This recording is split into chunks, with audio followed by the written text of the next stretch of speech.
một vót bà côngក្រៅអំពីបានធ្វើបុណ្យធ្វើទានទាក់ទងទៅនឹងព្រះពុទ្ធសាសនាហើយនឹងបានមកទេសនានៅប្រាសាទបាគងដែលជាប្រាសាទភ្នំមុនដំបូងគេជាពិសេសជាងនោះទៅទៀតនឹងបានឃើញនៅពោះនាគរាជលូនផ្ទាល់ដីអត់ជើងតម្របាទសូមជួយចុច Subscribe ដើម្បីជាកម្លាំងចិត្តក្នុងការផលិតមាតិកាជាបន្តទាក់ទងទៅនឹងវត្តអារាមប្រពៃណីវប្បធម៌និងទេសចរណ៍ផងដែរបាទដើម្បីទៅដល់វត្តបាគងឬប្រាសាទបាគងយើងធ្វើដំណើរចេញពីទីក្រុងសៀមរាបប្រមាណជា13គីឡូតាមផ្លូវជាតិលេខ6នៅខាងស្ដាំដៃមានផ្លូវកស៊ូមួយជើងបត់ចូលប្រមាណជា1គីឡូជាងនឹងទៅដល់វត្តបាគងឬប្រាសាទបាគងជាមិនខាន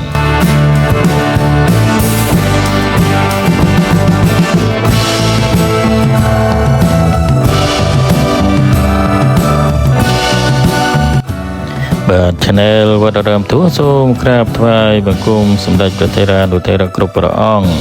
និងបងប្អូនទាំងអស់ក្នុងនិងក្រៅប្រទេសមកស្គាល់នៅវត្តបាគងនិងប្រាសាទបាគងដូចតទៅ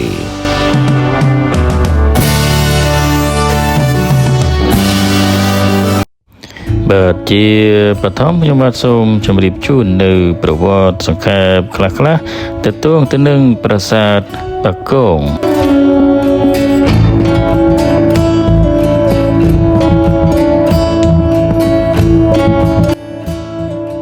ប្រាសាទបាគងស្ថិតនៅក្នុងភូមិមឡកឃុំបាគងស្រុកប្រាសាទបាគងខេត្តសៀមរាបដែលមានចម្ងាយឆ្ងាយពីក្រុងសៀមរាបប្រមាណជា13ឬ14គីឡូប្រាសាទបាគងសាងសង់ដោយព្រះបាទឥន្ទ្រវរ្ម័ននៅក្នុងសតវត្សទី881នៃគ្រិស្តសករាជជាប្រាសាទភ្នំមុនដំបូងគេមាន5ថ្នាក់ឈ្មោះដើមនៃប្រាសាទនេះឈ្មោះថាឥន្ទ្រស្វរៈមានប្រាង្គតូចសង់លើខឿនជាន់ទី4ព្រមទាំងតួប៉មរណបនៅខាងក្រោមខ្លះជាឥដ្ឋខ្លះជាថ្មភក់ប្រាសាទនេះឧទ្ទិសថ្វាយដល់ព្រះឥសូរ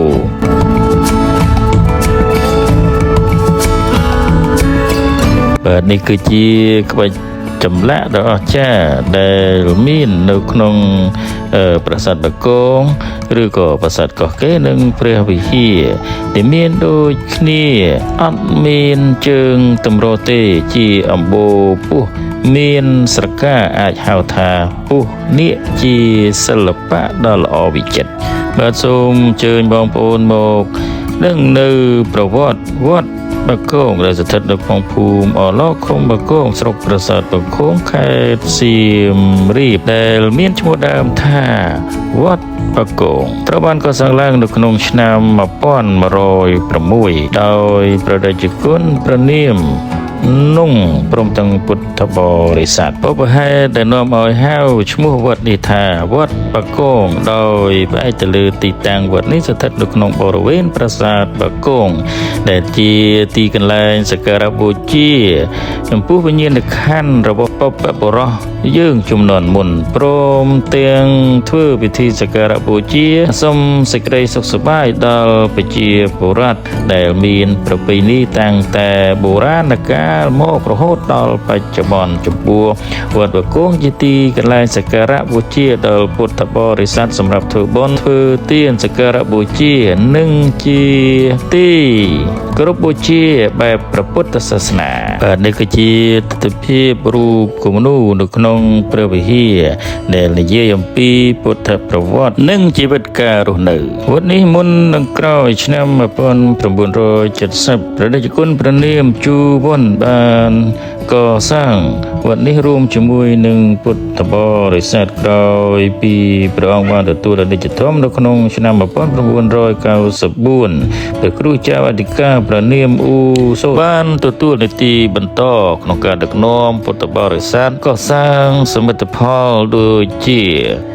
กฎสำหรับประสงค์อาศัยกรุงเนื้อศาลาธรรมสภีศาลาชั้นหนึ่งพระวิหารจีดาวกรมพระช่วยจอยสครับดำใบบานวิดีโอจีบรรทอบรรทบตะตวงตัวหนึ่งวัดวาอารามประเพณีวัปทอหนึ่งติดจอพองได้ชแนลวัดอารามทั่วก็เตาตรงหน้าสมิตาคันเตยอภัยโตสมอคุณหนึ่งอประคุณ